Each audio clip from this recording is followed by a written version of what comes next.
जय हिंद सभी को। उम्मीद है आप सब बेहतर होंगे। ज्ञान संगम एकेडमी पे मैं हूं अभिषेक, आप सभी का स्वागत करता हूं।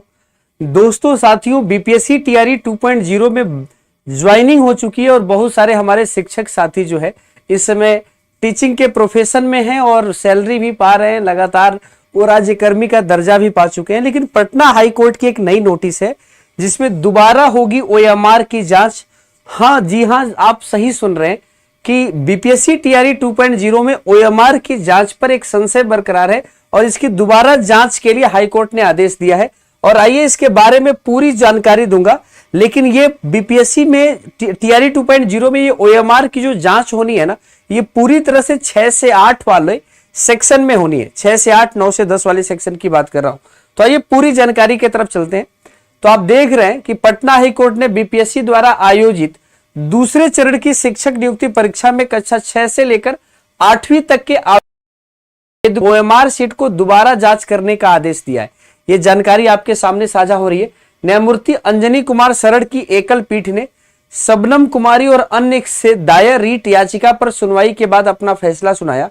कोर्ट ने अपने फैसले में कहा कि अभिलेखों पर उपलब्ध कागजात के अवलोकन से यह तथ्य स्वीकार किया गया है कि ओएमआर सीट क्लास 9वीं से 10वीं तक के अभ्यर्थियों का दोबारा जांच की गई, जबकि कक्षा 6 से 8, आप जानते हैं कि इसमें 9वीं 10वीं की दोबारा जांच तो हो गई थी, लेकिन 6 से 8वीं तक के याचिकाकर्ताओं को इससे वंचित कर दिया गया था। कोर्ट ने न्याय हित में आयोग को आवेदकों की ओएमआर सीट जिन्होंने 6 से 8वीं तक के लिए शिक्षकों के पद पर विज्ञापन 27/2023 के तहत आवेदन किया है, 2 सप्ताह के भीतर दोबारा जांच करने का निर्देश दिया है। तो आप जानते हैं कि जो पूर्व के याचिकाकर्ताओं के जो वकील थे उनका कहना है कि बीपीएससी द्वारा अंतिम समय में ओएमआर सीट के उत्तर पुस्तिका का क्रम बदल दिया गया था। अब बदल देने के कारण राजनीति विज्ञान, भूगोल और अर्थशास्त्र, केवल यही 3 विषय के छात्र परेशान हो सकते हैं और इन्हीं तीनों को मौका मिलेगा। राजनीति विज्ञान, भूगोल और अर्थशास्त्र विषय में दिए गए उत्तर को इतिहास का उत्तर मानकर मूल्यांकन किया गया है। यानी इन तीनों विषय के अगर आप टीचर हैं, राजनीति विज्ञान, भूगोल और अर्थशास्त्र, या आपका पेपर बेस्ड सब्जेक्ट रहा है, तो परिणाम यह हुआ कि सभी इस परीक्षा में फेल हो गए। उनका कहना था एडमिट कार्ड में दिए गए विवरण के अनुसार मूल्यांकन होता तो आवेदक नियुक्ति होने के लिए योग्य हो जाते। वहीं आयोग ने कोर्ट को बताते हुए बताया कि परीक्षा के पूर्व शिक्षक पद के उम्मीदवारों को विषय बदलाव करने का मौका दिया गया था, लेकिन आवेदकों ने समय रहते विषय बदलाव नहीं किए।